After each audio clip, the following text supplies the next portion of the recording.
కొంచెం స్పెషల్స్ చేశాను. ఎందుకంటే కొంచెం టైం తీసుకున్నా తినాలనిపించింది. ఇవాళ డ్యూటీకి కూడా వెళ్ళలేదు, అందుకే చేయాలనిపించింది. ఇది మటన్ కర్రీ, మటన్ తెప్పించాను. మటన్ కర్రీ ఇదేమో మా అమ్మగారికి పాపం ములంకాడ మటను శనగపప్పు అంటే చాలా ఇష్టం, ఎప్పటి నుండో అంటున్నారు. అందుకు ఆవిడ కోసం మటను ములంకాళ్ళ కూర చేశాను. ములంకాళ్ళు శనగపప్పు మటన్ కూర చేశాను.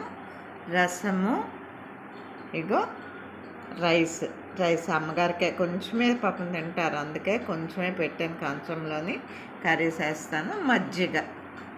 అంతేనండి ఫ్రెండ్స్. థ్యాంక్ యూ అందరికీ. కర్రీస్ బాగా కనబడుతున్నాయి కదా, టేస్ట్ కూడా అట్లాగే ఉంటుంది, బాగుంటుంది. సబ్స్క్రైబ్ చేసుకోండి అందరూ, షేర్ చేయండి.